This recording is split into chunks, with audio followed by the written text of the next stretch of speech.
Hi, and welcome back to Plan9Crunch, where we're all about cult films and hope you are too. I'm Joe Gibson, and today I would like to talk to you all about our Lizord and Savior Godzilla. This is mostly about 1993's Godzilla vs. Mechagodzilla 2, which recently celebrated its anniversary on the 11th, but it'll take a little bit to get there. First, I want to establish the perspective and attitude I'm taking toward analyzing this film and how hindsight affects this film. Chapter 1, Shin Godzilla rated again the first time in 1984. The larger genre of kaiju eiga, best exemplified by Godzilla, fits within several era categories. Kaiju films made before 1989 fit into the Showa era.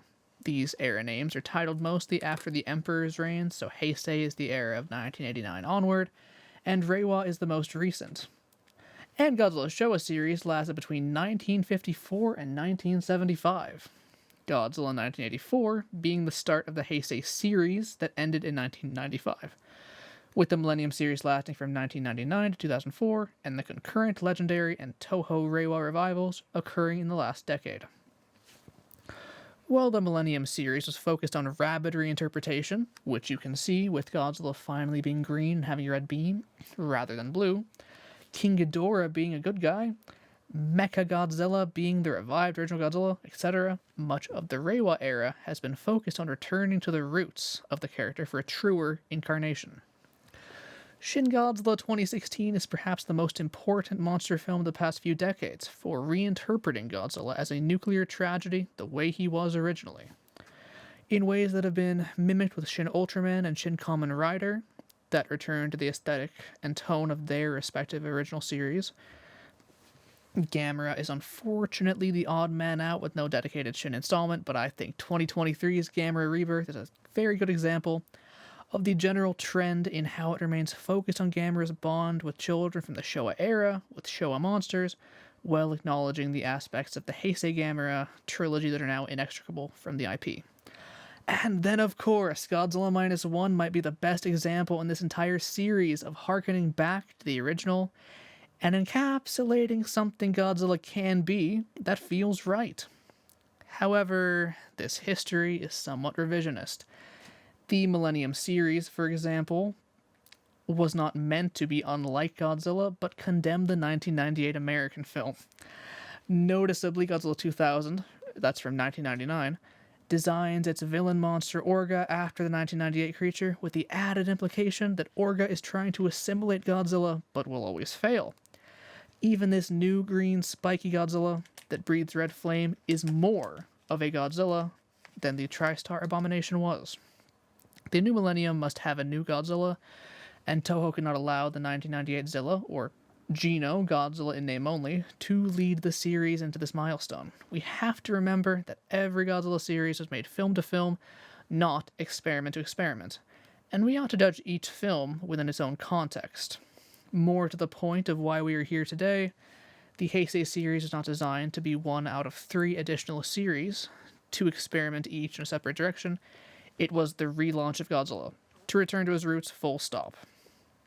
Regardless of your opinion of Godzilla's sillier Showa outings, one can chart the general trend from serious to satire to superhero in Godzilla's Showa filmography. While the Beast in Godzilla in 1954 was equal parts allegory, monster, and victim, there was nothing in that original film to suggest that Godzilla would wind up sliding on his tail, fighting alien invaders to save little boys in tight pants. But the series reached that point anyway. Rebooting Godzilla was an opportunity in and of itself, and there are a lot of scrapped concepts you can find online to see where Toho thought Godzilla should go upon his return. What we got was the return of Godzilla, also known as Godzilla 1984, also known as Godzilla 1985, a film set amidst and about Cold War tensions, where Godzilla represents the real threat of nuclear annihilation, but he also has a character outside of that. This new Godzilla, Shin Godzilla if you will, was going to harken back to the original in that way. Superhero was a bit too far, but sympathetic, that could work. At the end of Godzilla 1954, following damage control from Godzilla invading the humans' homes and destroying them, the humans enter Godzilla's home to destroy him. Not only that, but in that film about victims of nuclear technology, he is the first victim of it. Godzilla 1984 carries the sympathetic streak through effectively. During a couple key moments, Godzilla responds to bird calls, following them because, due to similar anatomy, he understands them and either thinks they are the same as him or wants them to be.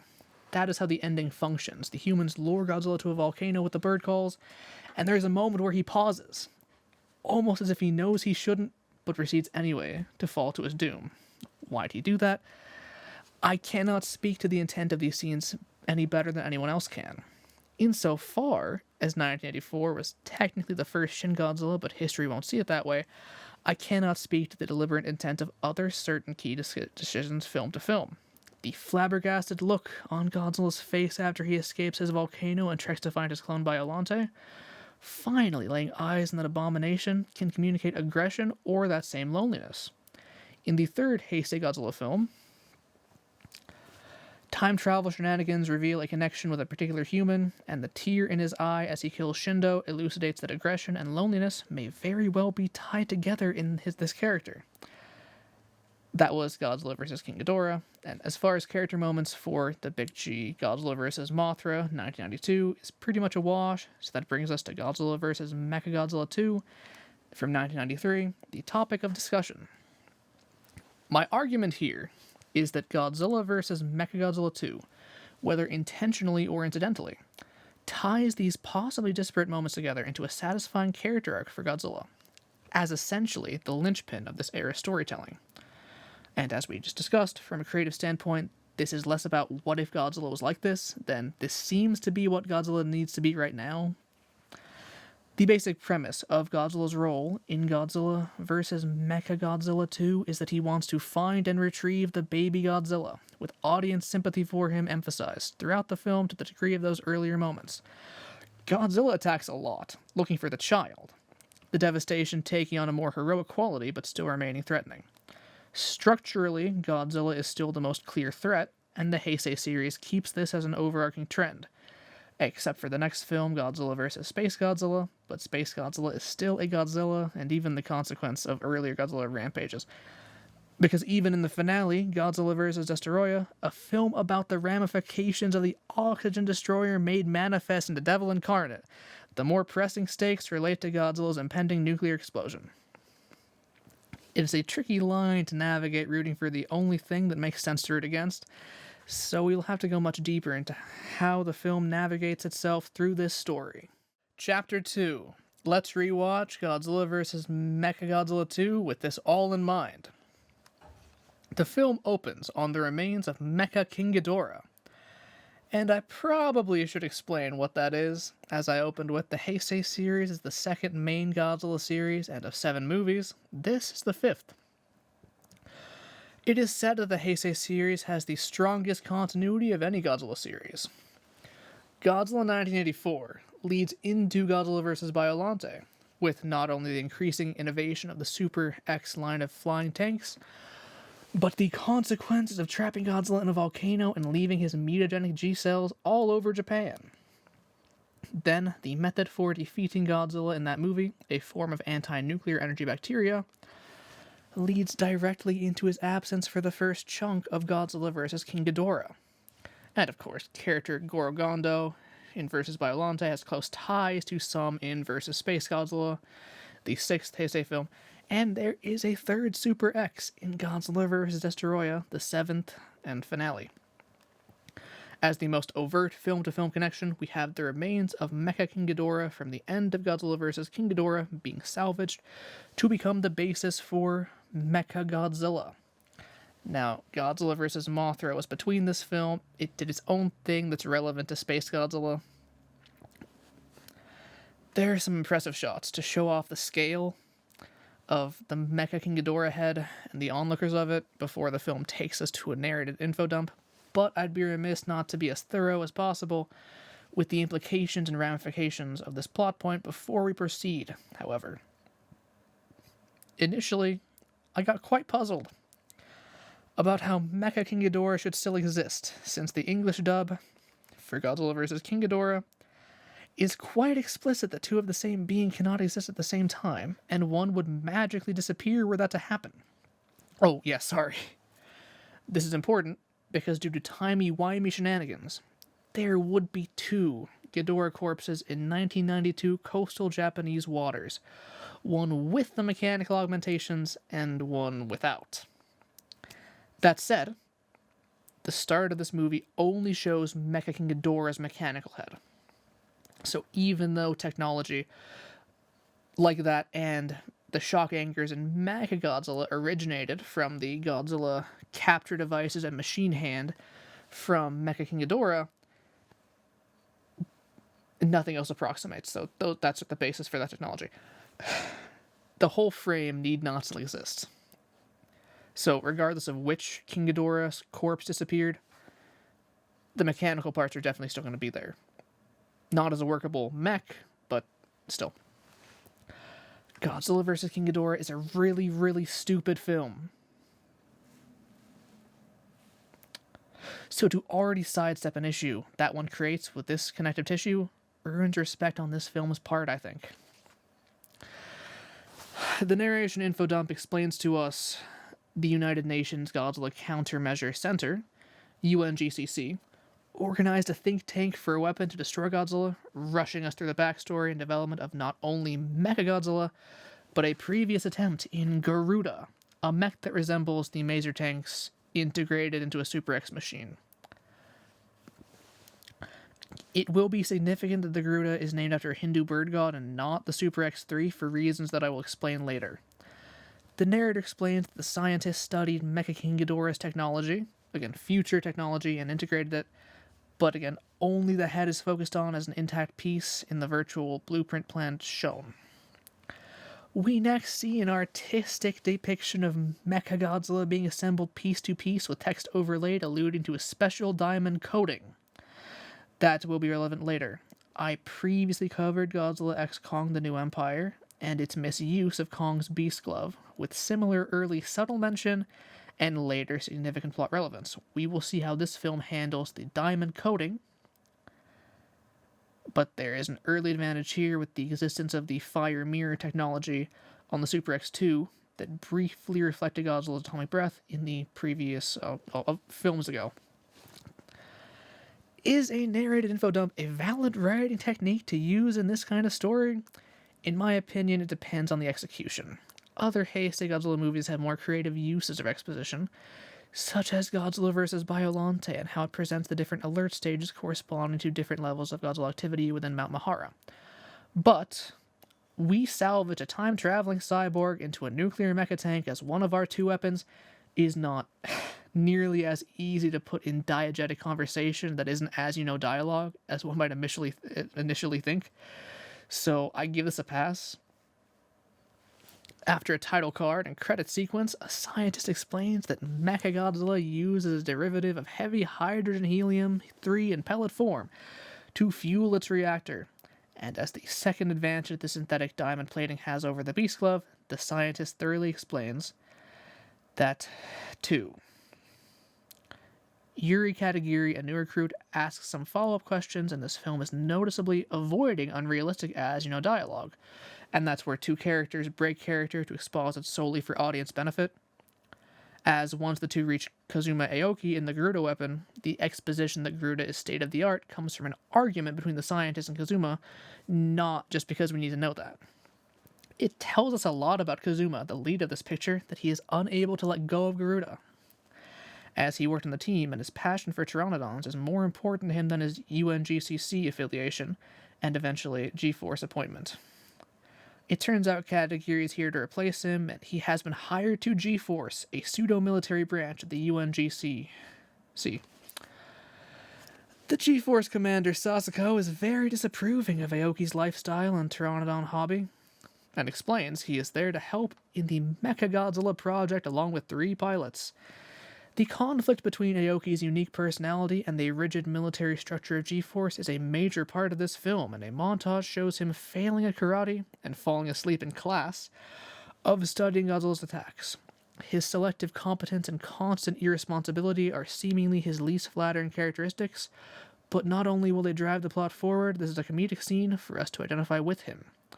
And G-Force may not have the best of intentions comparatively.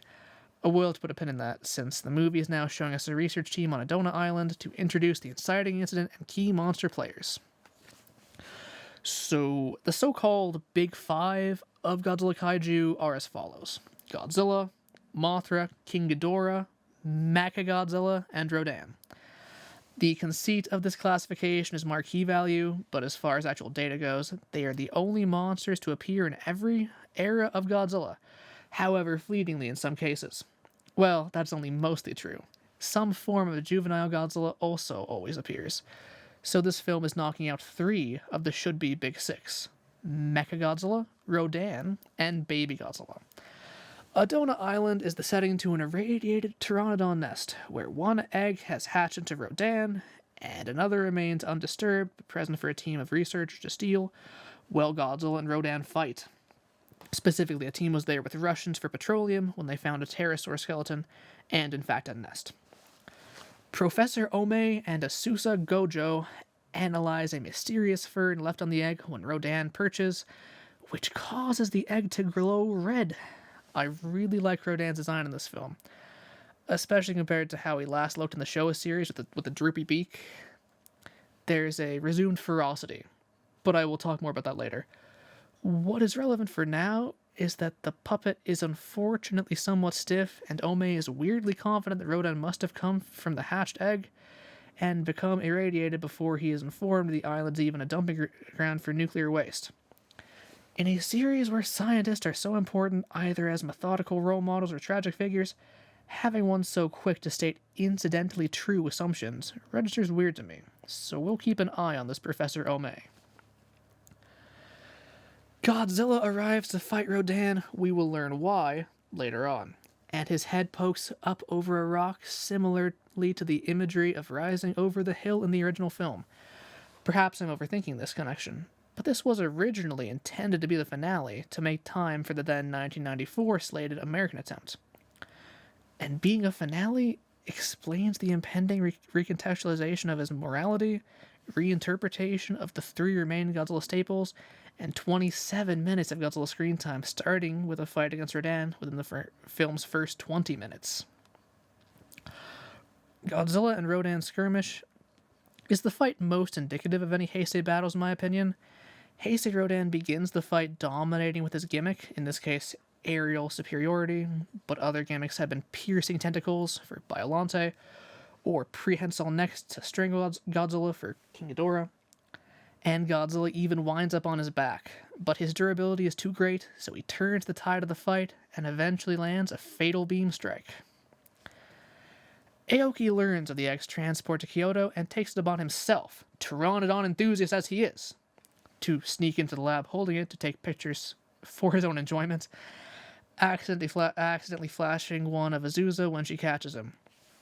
He is really flippant about her protest that he leave, but is paying close enough attention to her notice. She does not want him to go toward the fern samples, at which point he goes toward the fern samples. She sends him out, but it turns out he has pocketed one of the fern samples, and he hits on her. Ome studies the egg's color change and concludes it is related to the child's emotional state, red for stress and agitation. This leads to the realization it has imprinted on Azusa. Meanwhile, Aoki is eating lunch with returning actress Megumi Odaka as Miki Sagusa, a character in each of the Heisei sequels Biollante onward. They would both be outcast in G-Force, so I have little issue with Miki being in the right place at the right time to conclude they have to take the fern sample to the Psychic Institute for a different kind of analysis, but later plot points kind of muddle this. It is optionally a contrivance, or it's just fine. And now is the point of any Heisei Godzilla review where I have to explain how ESP fits into the larger Godzilla series because they have the Psychic Institute. Godzilla 1984 is a very grounded Cold War era film, exploring Godzilla as an allegory for nuclear annihilation fears.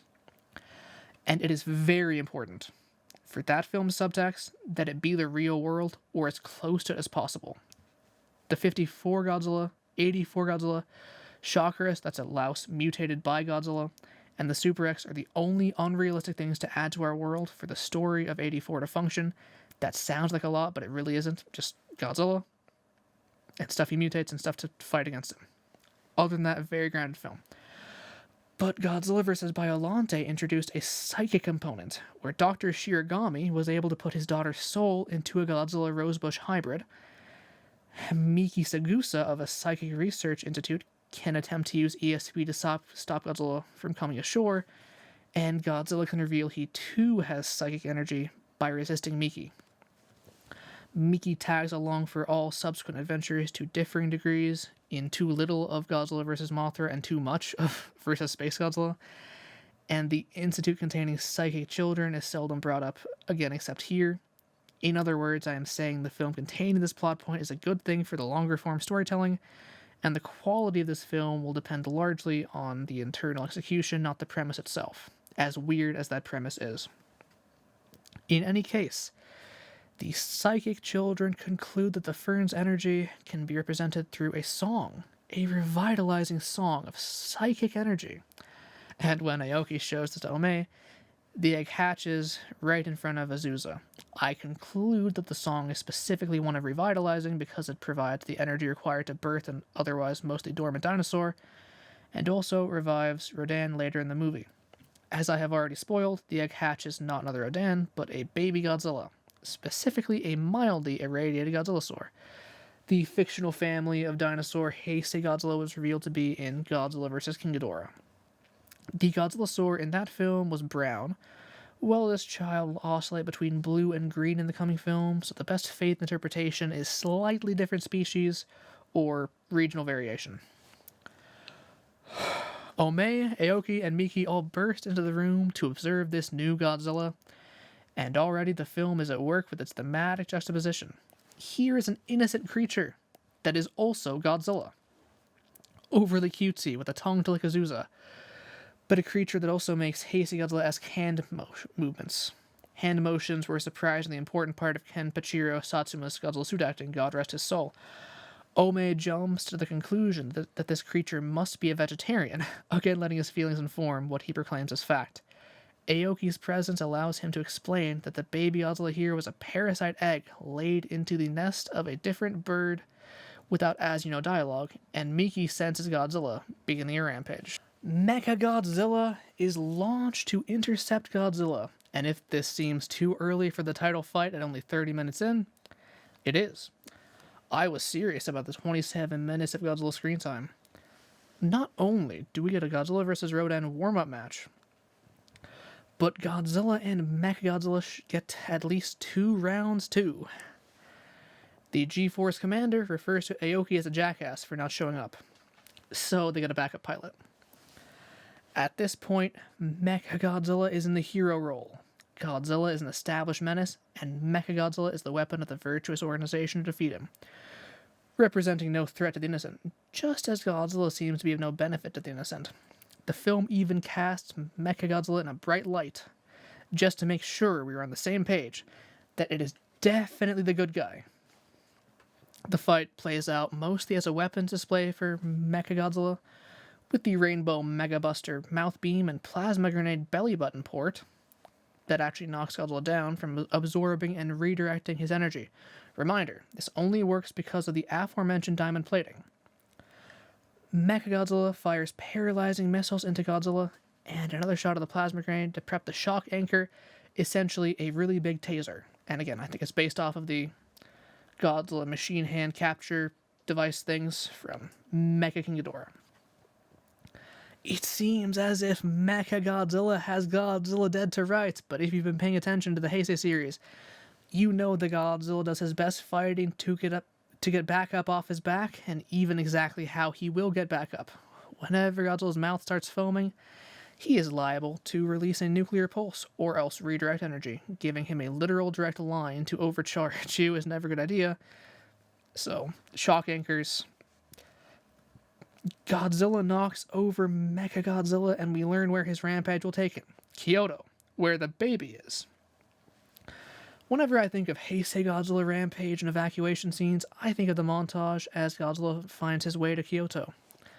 The four main humans and Baby Godzilla go deeper to a secure level of the building they are in, and the characters conclude that Baby Godzilla has been calling Godzilla to him, and that Godzilla also went to the island in the first place solely for the baby. Godzilla is a bit too destructive, trying to get into the building, scaring Baby Godzilla, and this causes Godzilla to leave, very suddenly and dejected, even avoiding other buildings on the way out, which is very interesting. It would be more understandable if Godzilla reacted to disappointment by destroying those buildings, but it seems the rampage is over for him from the moment Baby does not want to leave with him, and that's what's crucial for the tenable sympathetic edge for Godzilla. Aoki, when chastised by the G-Force commander for not being there when Godzilla attacked, tells him he used up some vacation time he had coming for him. It is very important that you understand that Aoki is a lackadaisical, anarchistic free spirit that would rather crack a joke in the face of authority than honestly explain the major contribution he has made to their Godzilla research by being the only reason the baby was born. Because it is not a contrivance, but a consistent character trait. Aoki only cares about pteranodons, and as the only organic one in the film is presently dead, he will try to resurrect his robotic ones going forward. The commander is uncharacteristically peaceful during this exchange, and it turns out that is because he is reassigning him to parking lot duty. While all this is happening, Azusa has become more comfortable with her role as the young Godzillasaur affectionately called Baby's caretaker, as he begs her for a hamburger. The camera does not focus on the burger as she does something to it before giving it to him, make it possible she removed the meat patty. And that's a common criticism, but she could have taken the meat patty out. There's no reason to assume she didn't if he's a vegetarian, on the way to their new enclosure within G-Force. The G-Force officials overseeing this refer to Baby only as a very important animal, and we learn why a few minutes later. Baby contains a nerve cluster / second brain near his back, and they intend to target that point on Godzilla. Once more, the juxtaposition of this innocent creature in captivity being Godzilla, and also now the key to his downfall.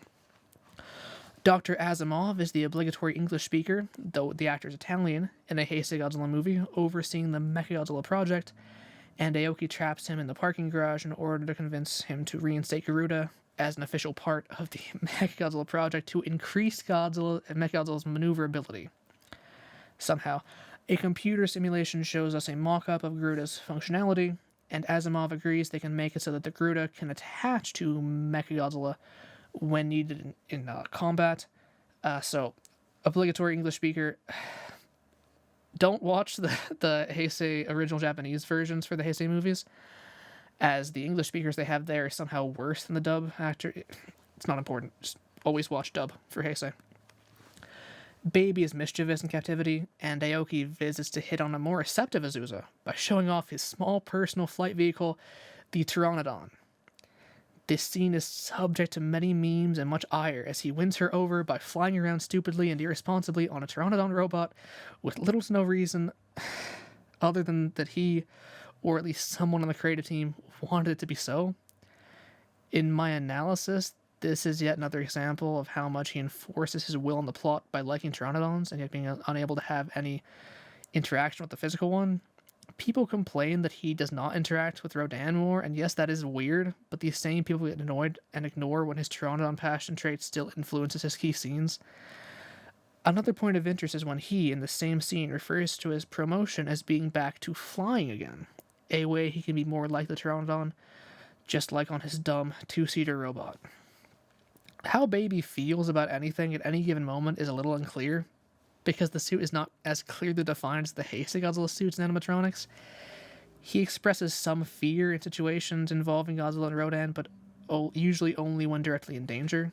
He is perfectly docile when a robot that somewhat resembles Rodan flies overhead, and when he shows agitation following the psychic children singing the plant song and incidentally reviving Rodan, it is not fear, and is instead because the song gives baby power too. Actually, while we are here, I am not entirely sure why this time the song was sung it revived Rodan and defied Rodan, but it did not the previous time. The only variable difference is between that of a recording and a live production of people very high in psychic energy. Gun to my head, I think that's what the film is going for, but they should have better expressed that, unless I missed something. G-Force's plan is to use the baby to lure Godzilla to the Ogasawara Islands and have Miki on Mechagodzilla to psychically locate the second brain for their G-Crusher attack. And this is where the dubious morality of the G-Force fully comes into play. Beyond just using the military pieces against the giant monster, G-Force is now using Baby and Miki, two peaceful innocents, as chess pieces in this game. Azusa pleads to a UNGCC higher-up that Baby is an intelligent being that deserves his own life, but the retort is that G-Force's most important task is defeating Godzilla no matter the cost. Now, the obvious wrinkle here is that if G-Force knows Godzilla will follow the baby, that means they can figure out that his only attacks this year corresponded to the baby. So using the baby under any circumstance assures Godzilla's activity, and they really should not have him anywhere near their main base of operations. Miki being present at the meeting of higher-up G-Force members might screw with my interpretation of her and Aoki both being outsiders and being able to sit together for lunch, but she is still the odd one out, and her input in not only the planning of, but participation in a G-Force mission is meant to be an escalation in story. So I don't think it damages the earlier plot point, but your mileage may vary. After the meeting, Miki, Aoki, and Azusa all compare notes, pondering that baby Godzilla was born 65 million too late to have a good life, or maybe too early, if dinosaurs might come back, as Azusa contemplates. Why she does this is unclear, but she'll do it again later, so we'll talk about that more later. Baby is loaded into a van in chains and a collar, and his eyes light up in fear, just so that it is clear that this is an inhuman animal rights violation, and not just putting a dog in a temporary moving kennel. Again, the design is good, but it is very difficult to tell its emotions without the eyeball lights flashing. Something by no means true of Heisei Godzilla, who by this point has scowled, done a double take, and even cried visibly and clearly in previous films. Azusa decides to go with him, and Fire Rodan goes after the container. Rodan's devotion to protecting his adoptive baby brother is the most interesting thing that has been done with his character since the debut film, where he was devoted to his spouse even to the point of dying together, rather than living alone. And I think it just speaks to my earlier point, equating the Shin movement with the original Heisei philosophy. This was not just a different take on Rodan, this was the true and new Rodan. After things got a little bit out of hand with the superhero with the droopy beak, Ome has been out of the movie for a little bit, but here he gets to jump to the conclusion that Baby and Rodan are communicating, despite there being little to suggest that from his perspective. Obviously he is right, but he strains credulity after a certain amount of omniscient rants, unless he too is supposed to be psychic, which we can just call the Trapper Beasley effect. See my Godzilla X Kong review for more information, link in the description. Miki hesitates to put on her special helmet, the special helmet to see Godzilla's, and once again driving home that the Heisei series' main character and otherwise moral center is not fully in this fight. Aoki is all in, but for different reasons, as he informs the G-Force commander that he built Garuda and has to see it through. But we must also remember Azusa was literally just kidnapped by Rodan, so that is an additional two incentives for him to fly out to meet them. So Rodan circles and finds a place to land. His red Fire Rodan coloring stands out against the night backdrop. Whether or not Rodan standing out against a dark backdrop is intentional, it is still interesting that back when this conflict was clearer, Mechagodzilla was the shining hero with a gleaming background. But this fight will take no such opportunity to make Mechagodzilla look so good. He'll lose an eye to Rodan and consequently look somewhat sinister and even less human. Rodan opens the container and Baby screeches or yawns as his eyes aren't red. Again, hard to tell. Mechagodzilla and Rodan finally square off, and Rodan immediately fires a purple heat beam. This was the Heisei era after all. Mechagodzilla preps the plasma grenade, but the commander places his trust in Aoki to distract Rodan first. I would have liked more scenes between them to justify this turn, but it is still cathartic to see Aoki finally taken seriously after he has stepped up to help out. Aoki flies around and attacks Rodan, sicking the Pteranodon on himself. Rodan's air superiority knocks him out of the sky, and the commander is actually displeased to see this happen to Aoki. The plasma grenade knocks Fire Rodan into a tall building, and Mechagodzilla slowly approaches him to finish the job, more of a slasher villain than the good guy in comparison. Rodan does the aforementioned eye pecking, but gets blasted and starts to bleed out and foam at the mouth. Mechagodzilla approaches again, even more sinister looking than before. I forgot Ome was here for the climax, but he arrives to try and get Asuza out of the container, just as Godzilla pulls up. A UNGCC official comments that Godzilla is here at last. And here is a point of hypocrisy on their part. This fight is not happening on the uninhabited Ogasawara Islands, per the plan, and Mechagodzilla has already caused considerable collateral damage by blasting Rodan into the tallest building there. Continuing the plan to exterminate Rodan and Godzilla here, rather than move the now unguarded container to the aforementioned islands, represents a huge moral compromise that G-Force and the UNGCC made unflinchingly.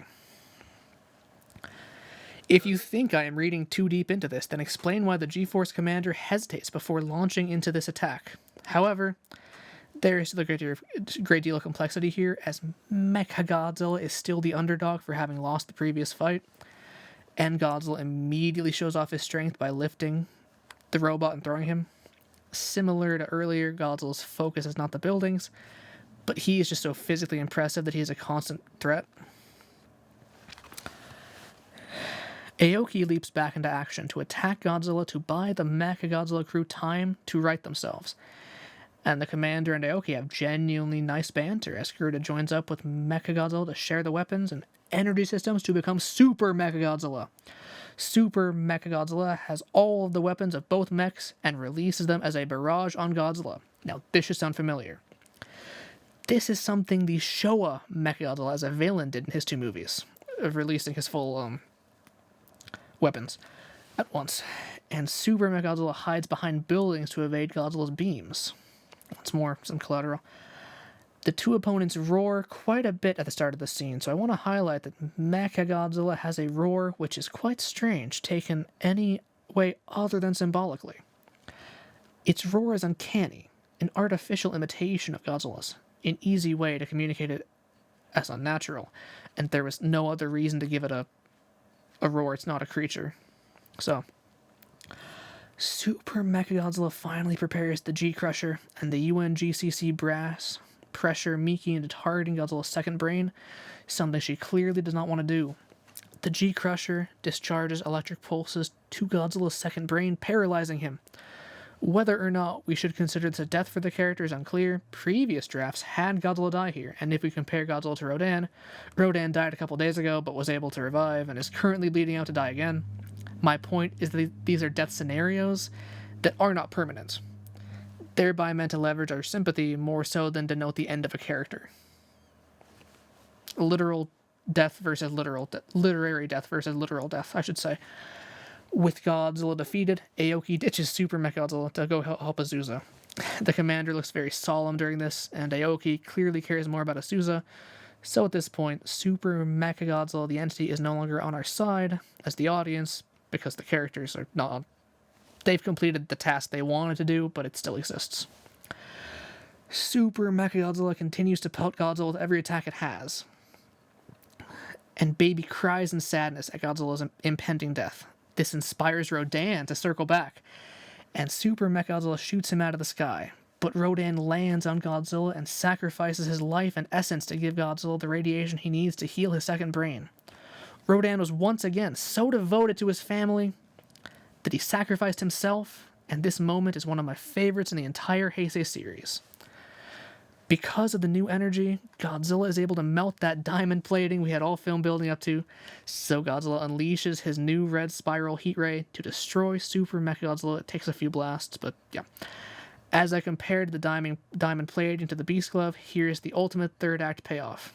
After it has worked thus far across the film and is based on past technology, it ultimately fails as a cathartic moment, which I find to be an apt comparison to the Beast Glove, which had some setup but no relevance until it worked flawlessly, even when it should not have. See the third part of my Godzilla Calling the New Empire review for more information in the description. Godzilla's red spiral ray overpowers Super Mechagodzilla in a beam clash and knocks over the mech. Red flames, akin to hellfire, engulf Super Mechagodzilla, and the robotic operating system of Mechagodzilla claims there are no survivors, when really there were no casualties. I did not highlight it yet, but there has been a minor theme in this movie about how unreliable technology is compared to organic. Mechagodzilla breaks down and only has a finite amount of energy, even when Garuda joins with, but the familial power Baby Godzilla and Rodan share is enough to fuel Godzilla when he breaks down. Organic triumphing over artificial. The Pteranodon robot also breaks down abruptly earlier in the film, and Rodan can easily beat Garuda in a fair fight. Artificial life truly is lesser than organic throughout this entire film. After a tearful goodbye, Azusa bids Baby go with Godzilla, and Godzilla tries to convince the kid to leave with him, but Baby is scared suddenly, and Azusa asks Miki to ask Godzilla to take the baby with his telepathy. This is stupid because Godzilla clearly is on the same page, and it is Baby that stands in the way of this. Miki realizes this, and the film's editing shows us that she alleviates Baby Godzilla's fear rather than communicate with Godzilla. Honestly, this is probably a mistake of the dub, but also, practically speaking, Godzilla probably knows that Miki is the one that just killed him, so negotiating with him is unwise. As Godzilla and Baby walk off to the ocean together, the Commander and Mechagodzilla team pontificate about the differences between life and artificial life. This is a common criticism of the movie, but I have already argued it portrays this, and shown you where. My only issue is that the Commander was not present for all or even most of the showings of the tenacity of natural life, yet more controversial is Aoki and Azusa speculating that a dinosaur age awaits. I have heard a lot of complaints about how the film does not really justify or earn this dialogue with any profundity, but that is really not the point. This is how Aoki and Azusa, as they have been written thus far, would reflect on these events, so it is an example of good writing, and if your analysis does not even allow for character consistency as an option for a creative choice, you do not understand, then I do not think you're putting enough thought into your analysis. I'm not perfect in this, but I always try to approach a film with its due respect and meet it within what it aims to say and how. I guess I just want to ask how we ruled out that the film is merely just keeping consistent with established character traits rather than rushing a plot development we did not see. If you have an answer, then I invite that. Throughout this review, I've highlighted some key concepts whenever they appeared in this film, and now I will bring this all together for some commentary on the thematic content I see in this film and what conclusions I draw based on these scenes. Chapter 3, Moral Befuddlement, or the Trolley Problem of Young Baby Godzilla. Based on what we just went over, I would summarize the themes of this film as intentionally confused and confusing. Our desired allegiances are unclear, because Mechagodzilla is an iconic villain, now reimagined as an extension of human desires, while Godzilla, hero or villain that he can be, is finally acting on the sympathetic moments trickled within this Heisei chronology in order to step up as a slightly redeemed version of this character. Throughout all this is sparse commentary on life versus artificial life and responsibility versus self-interest. Kazuma Aoki is an annoying, irresponsible, flaky, obsessed, and pushy idiot with a stupid flying Pteranodon robot, and half of the reviews I see of this movie focus on that, but the other half detail how he is a singularly relatable and funny character. Imagine for a moment, growing up in the 70s, 80s, and pre-Jurassic Park 90s, being a fan of dinosaurs or Godzilla. When the collective conscious reaction is to dismiss those things as dumb, Aoki's passions lead him to court an attractive, successful woman, and be the hero without having to directly kill a monster, but fighting both. Many viewers see themselves in him, and I think that is intentional when you contrast him with the well-intentioned but misguided officers and contractors of G-Force, best exemplified through returning star Miki Sagusa choosing this film to realize killing Godzilla is not a simple, noble thought anymore, or the stern G-Force commander softening up to Aoki, and us by proxy. One of the biggest complaints against this film is that its Mechagodzilla lacks a personality compared to the 70s one, and that is, I think, a benefit to the writing rather than a drawback. Mechagodzilla in this film is not a character, but a very glorified tank, with a thicker monochromatic design with sleek curves and bleeding-edge technology supporting this interpretation. Godzilla is the personality to focus on in the story. Mechagodzilla's role in the story is to oppose and contrast Godzilla. In the hand-drawn poster for this film, and I have the hand-drawn poster converted to blanket form of Godzilla vs. King Ghidorah. Most of them are structured this way, a dynamic fight scene, with Godzilla or something like him standing up, looming over everything. In the hand-drawn poster for 1993's Godzilla vs. Mechagodzilla 2, Mechagodzilla is the hulking ugly menace over Godzilla and Rodan, who are all bleeding, Mechagodzilla having inflicted gory injuries on them. No such scene occurs, but it is representative of the power and morality shift that happens in Act 3. A very popular format for stories involves the hero winning against the rival, losing to the villain, and then getting the rival's help to beat the villain. It's also a very flexible format. Like, Rocky 3 has Rocky Balboa beating Apollo Creed as the intro backstory, as a recap of the previous film, in order to spend more time focusing on why Rocky loses to Clubber Lang, and then how Apollo will help train Rocky to win. Well, a movie like Black Panther plays it more straight structurally. T'Challa beats M'Baku, Killmonger beats T'Challa, and M'Baku supports T'Challa's attack on Killmonger.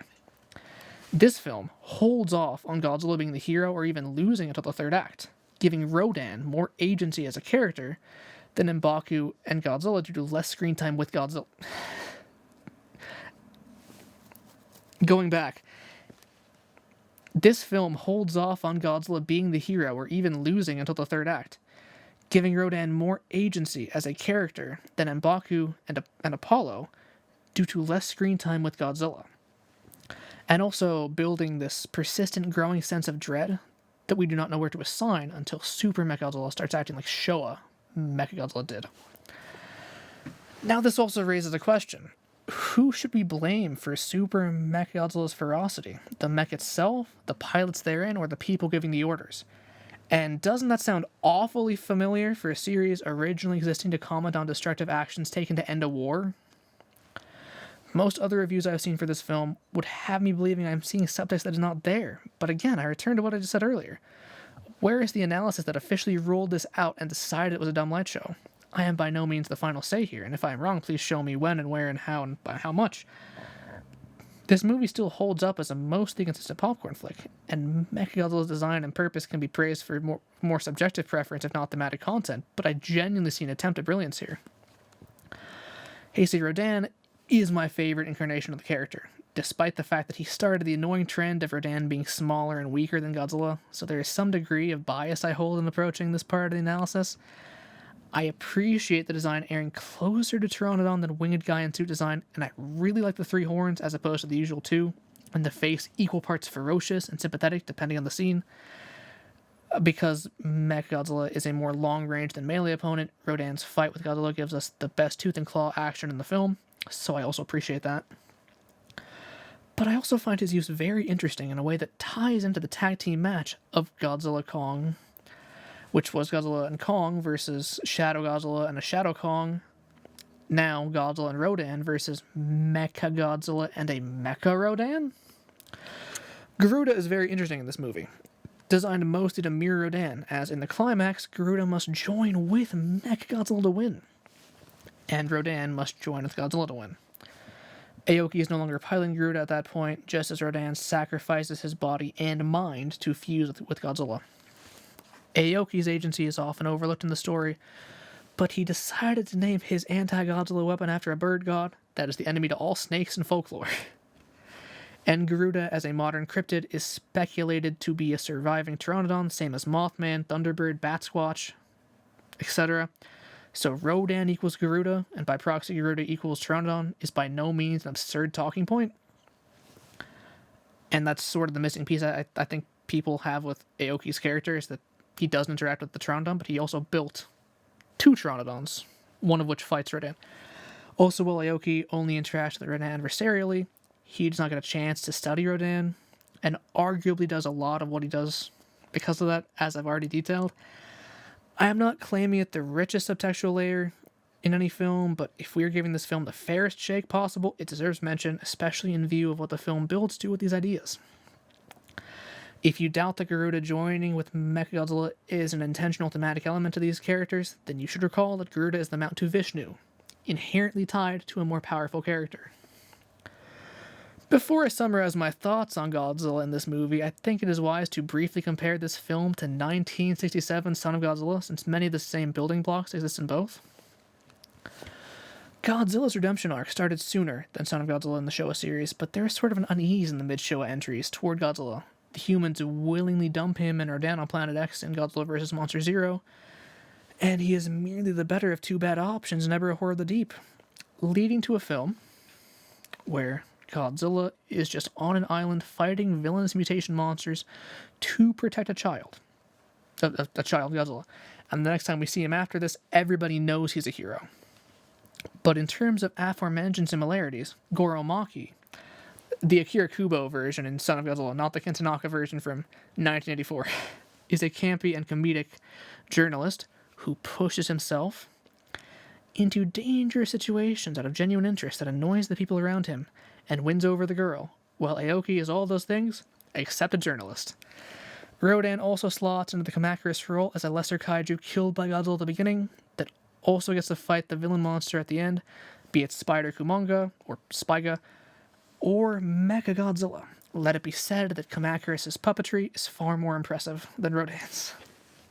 And then, of course, the female lead that serves as partial caretaker to the baby Godzilla is present in both scripts. I have a lot of respect for Son of Godzilla, and it is interesting that Godzilla vs. Mechagodzilla 2 seems to share that sentiment. Godzilla in this film resembles the baby, but it is not as exaggerated as in Son of Godzilla, which redesigned Godzilla to look closer to Minya. It is in the subtle things, like the positioning of a couple teeth when they both tip their head up to roar in the same way, and the more hunched-over stature of Godzilla that organically follows his previous film-to-film Heisei redesigns, but also matches this new version of Baby Godzilla. Aside from that, I just like the design, and I cannot point to a specific reason that I like this design so much for him, other than he gets like 27 minutes of screen time, much of it in daylight, to show off this look. The most major difference from previous Heisei Godzilla incarnations is that Godzilla's beam is a lot more precise. Rather than aiming it down to bring out to an opponent, he will often just land it the first time, except for like one blast in the climax. I think based on all of this other befuddlement, that this was done to challenge the audience as much as possible. Godzilla is more dangerous, more precise than he's ever been. But we understand him now for the first time. He has the capacity to instantaneously target anything he wants, so when he chooses not to, it makes you wonder why he did not. And if he ever were to stop, could we leave well enough alone? The viewer ends up stuck between the two options, rather than being able to fully align with either side, at least according to my analysis here. You may disagree. So what is the answer then? Do we dirty our hands to defeat a sympathetic but rampaging creature with the G-Force, merely evacuate and hope to rebuild if Godzilla actually does stop attacking this time? Or throw our hands up and chase down our own special interests in the face of nuclear destruction, as Kazuma Aoki does? That drama is where Godzilla, the nuclear allegory, and Heisei Godzilla, the anti-hero, operate best. Godzilla 1984 also had some version of this, where in the climax, two of our leads are carrying out the plan to dump him in a volcano. The other two are just trying to survive Godzilla's nuclear destruction, and a homeless man enters the story to decadently feast in the chaos as a third option for what the natural human response in a crisis would be. This homeless man is actually a decently complex character. I do not have the time to get into it here. Chapter 4, Conclusion, or How I Learned to Stop Worrying and Rate This Film an 8 out of 10. I began this review touching upon the history of Godzilla's reinterpretations and what they mean if you keep one eye trained on the original film. Godzilla is an icon because of nuance and meaning where it was unexpected. Why would anyone expect Godzilla, the villain of this piece, to be a sympathetic character that is as unfairly destroyed as its victims? Why should anyone predict that Dr. Serizawa, the one man with the knowledge to defeat Godzilla, is so deeply disturbed by the miracle weapon that he would rather kill himself than see it used again? I am of the opinion, open to hearing contrary ones, that Mechagodzilla should not be some cheap, sadistic alien knockoff, no matter how cool the 74 version was, but instead a deeper thematic foil to Godzilla.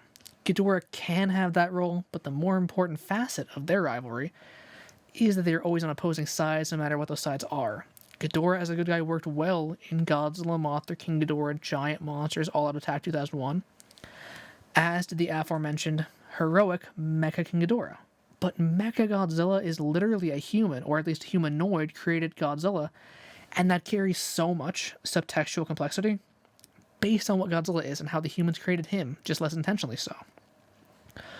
When Godzilla crosses between anti-villain and anti-hero, it is so much more interesting to have his shadow version do the same, and I can prove that now.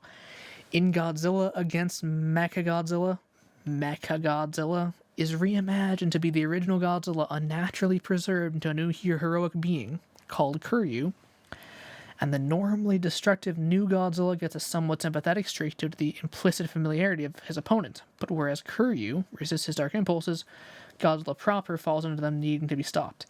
And that film actually also has a full weapons barrage from Mechagodzilla, but whereas that's drawing from like both of these films, 1993's film could only have drawn from the first two before that, so it's an intentional image to revive that for when Super Mechagodzilla is acting less heroically, whereas for Kuryu, it's just the most efficient way for him to use his resources in those scenes, and also has the context of a seemingly heroic one doing that too. In Godzilla City on the Edge of Battle, though I despise that film and trilogy, that was the anime trilogy on Netflix between like 2017 and 2019, Godzilla and Mechagodzilla both took over their sections of Earth through mirrored means, and choosing either one over the other turns out to be just as self-destructive in different ways for lead Haruo Sakaki. Nanometal versus Godzilla, it's a complicated thing. And finally, in Godzilla vs. Kong, Godzilla seemed to be slipping into a villainous role due to decreased proximity to the goals of humans, while Mechagodzilla emerges as a villain due to increased proximity to evil humans, but really takes off for a rampage when it divorces itself from human input, and the remaining humans default to Godzilla's side, vindicating him. And that's just why I find it so much more interesting when there's that kind of playing around with what Godzilla and Mechagodzilla mean in their movies. Technically, none of that matters. We're talking about Godzilla vs. Mechagodzilla 2, and how it executes the complicated morality of rooting against the monster we built to defeat the monster we accidentally started rooting for. I have argued for its merits, and I spent less time arguing the flaws because I see less evidence of them. It is important that you understand this. When it comes to ranking and reviewing media, there are three distinct areas you are sure to eventually disagree with me. 1. The flaws and merits we notice. 2. Our evaluation of the severity of those flaws and merits. And 3. How we compare these flaws and merits to those found in other media. I have an example. Perhaps you are the kind of person that cannot fathom wasting money on one giant mech when you could make a Super X Armada, and will not listen to any symbolic justifications, the Shadow Godzilla thing, or vague implicit ones, the head and shock anchors of Mechagodzilla or the stimulus tech. How in the hell would they put those into the Super X's? In that case, the poorly fleshed out but ever more reasonable single gauntlet of Project Powerhouse in Godzilla x Kong will make so much more sense to you than an entire robot. As I see it, Godzilla vs. Mechagodzilla 2 is a darn fine entry encompassing some of the best ideas of the Heisei series. Execution is where it falls a little short. While I primarily argue in favor of Aoki as the lead, more relevance given to his Rodan enthusiasm could only have improved the script. If Godzilla Minus 1 is a 10 out of 10 for existence, how much lower would it be if Shikishima's kamikaze background did not play into the final confrontation? I believe that Aoki's robots mitigate this issue somewhat by keeping his Rodan enthusiasm in focus. But if the film was going to include commentary on natural life versus artificial life, then they definitely should have done more with that aspect of this character. Similarly, Omei, as a very unscientific and quickly irrelevant professor, is a bit of a dud in this series of great scientist characters. Doctors Yamane, Serizawa, Mifune, Shiragami, to name a few, which admittedly is mainly an issue because his screen time refuses to make him anything lower than a secondary character status. The most efficient version of this film probably could have efficiently combined his character with Azusa's. We here at Plan9Crunch have a blog, podcast, YouTube channel, and TikTok page. If you enjoyed this analysis, feel free to check out any of our other content, and happy belated anniversary to Godzilla vs. Mechagodzilla 2. Links to Godzilla-focused Plan9Crunch articles and videos will be put in the description. That's a wrap.